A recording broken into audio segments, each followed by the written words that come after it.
दिया धड़केगा तू मुझ में सदा मैंने तेरा नाम दिल रख दिया दिन दी मतलब बड़ा अच्छा है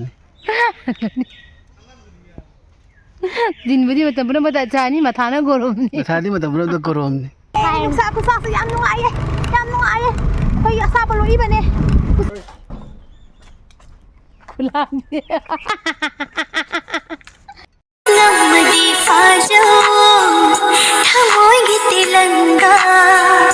लंचा तकीसी की हौदन थार Project दिन ये Hai ma'am ngasi se iga khoi daga se ipam da chalure halaga huji cha thoibi asiga chatpa ga sum halai ni ko ado icha thoibi siga ngai ba ma school lagi halai ba ko do lambi da siga ngai ma puro da changi doi ni ba ko sida do khoi gi dears da lai ra sab se kamai tawge ai si daure ba ba thare ba isa de kamai tawge bin sab se number 1 thoiba ai din makon ga dokre mayam kusa jang labuk lom da langi khulang ge te yengune asi kusa si da ipam chalui ne ipam da mathong wi chalu bane ba ko chaluraga kusa ma wa ka ngang wa thoktre ado hoji chalaga icha gu thong doi ni do ngasi saturday ne ba cha thobi gi half class ni ngasi di ko du na ma jawra ni chi nga ai ga lai de ba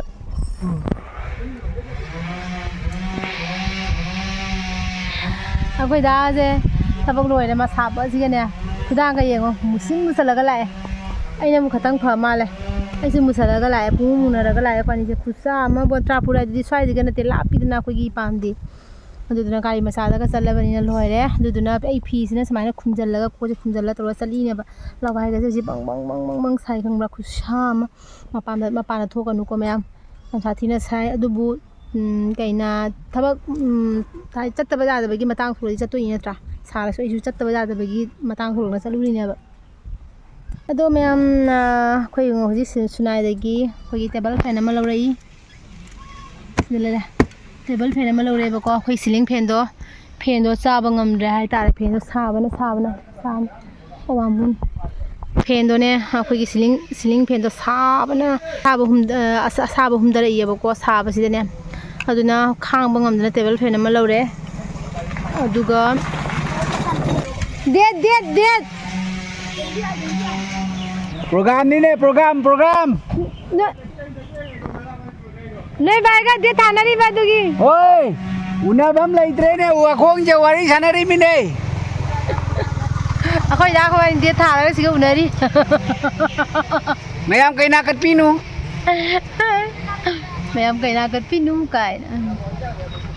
kayu na sa himsa ba gi dumai ka tawle na mi duna sigi nungsa je karam mi santi da leidoi na ei mi mayam ma su sanadi jengune sa ba si da pangcha pung kya no tai da matam da dai na hauji se pung se kaya no moi khangdre ai se chingthara yeng ya ba ma khai ro ba cha ka sa ro sin tha da le ro sam tawe mayam पृथ्वी की गाड़ी पुनः ai na ne jum da chat pa da ne khambra khoi ma gi masa khangdri ba muman gi da ne se khambra ka san man gi da na khomana hai bai da phajana ka san le do ngasi na mu he la ka san ba se kana phone tawe दिन दी मतलब बड़ा अच्छा है दिन बदी मतलब बड़ा अच्छा नहीं मथाना गरम नहीं मथादी मतलब बड़ा गरम नहीं दिन दी नुक्ति की भाई नोंग चूगा दा मतलब नोंग चूरी नुसा सागा दा नुसा सारी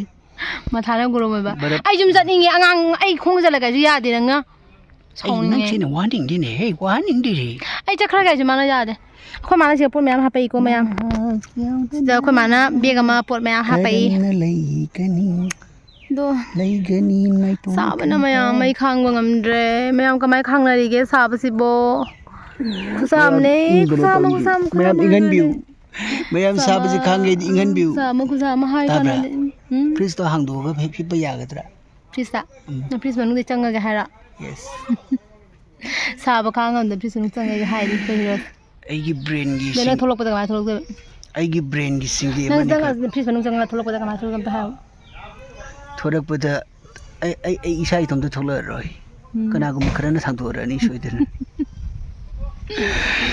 na du pa mi da ba school ga isa na khare khoi cha thabi da ngai re ke do lo khong de तुम नहीं नुसीदा मैंने तेरा नाम दिल रख दिया मैंने तेरा नाम दिल रख दिया धड़केगा तू मुझ में सदा मैंने तेरा नाम दिल रख दिया Maydin malik makok to. मी सेंगना रही तो इसे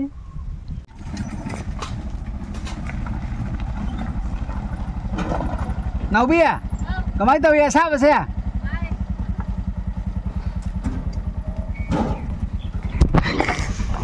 kakala kamu Oi. कोई जाते भी कि मसक से ये ngो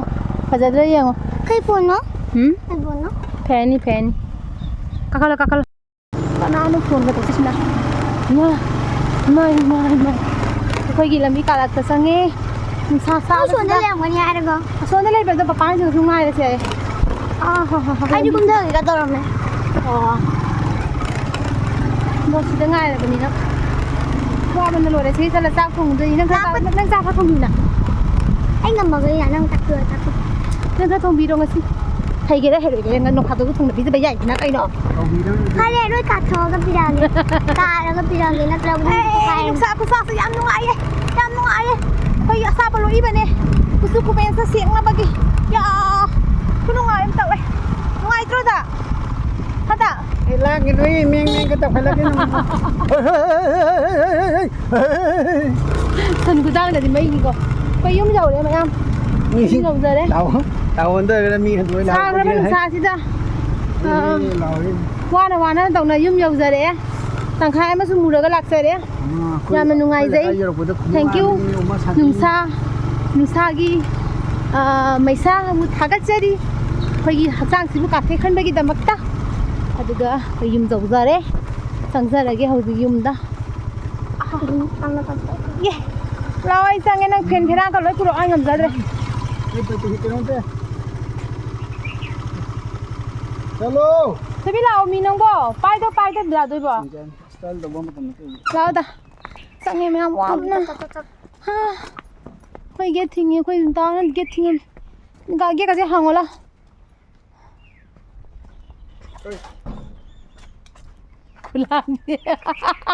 사만 남아제 오지 ngao rồi à thằng khai mà có gì ra đó lại còn nó tao có đã phải cứ hình kia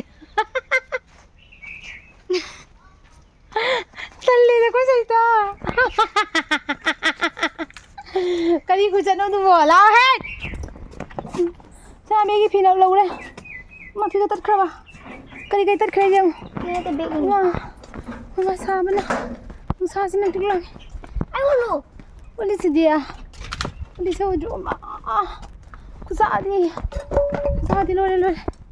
Pare na ba sige check lang. Nyonya. Macano. Ayan. Yung video. Amo makata video mo hapsa lagi. Kuzi kiwe na di. Sa si ko lo sila lagi. Papa kaki sa ba si lore may ni.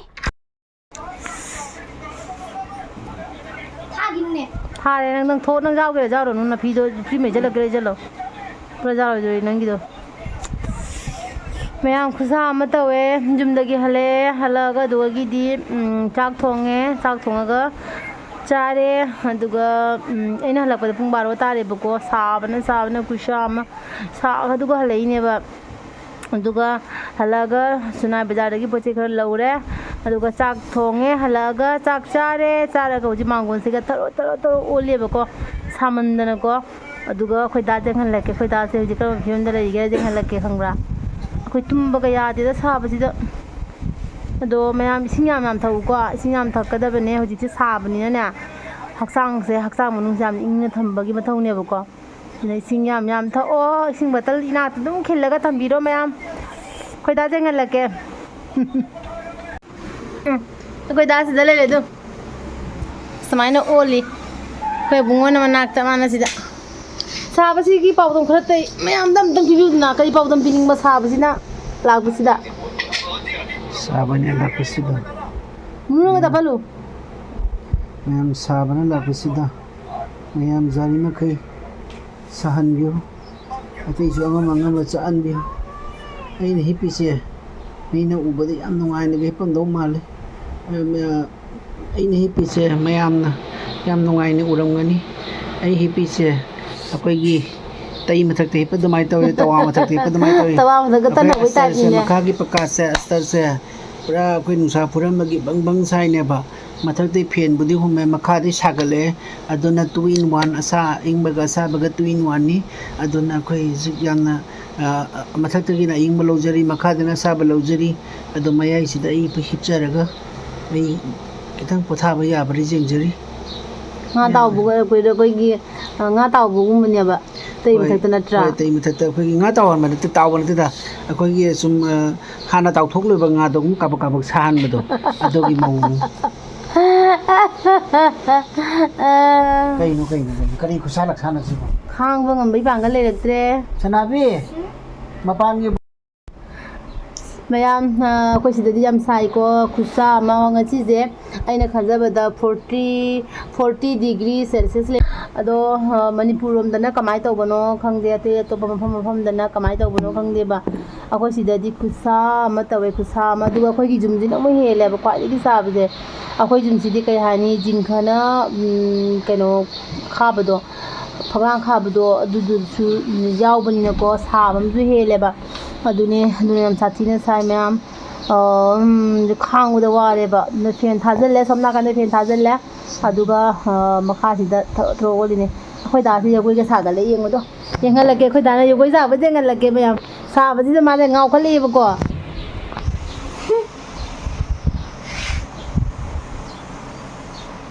ꯀꯩꯅꯣ ꯅꯪ ꯖꯒꯣꯏ ꯁꯥꯕꯗꯣ ꯌꯦꯡꯍꯟꯕꯤꯕꯅꯤꯗ ꯃꯌꯥꯝꯗ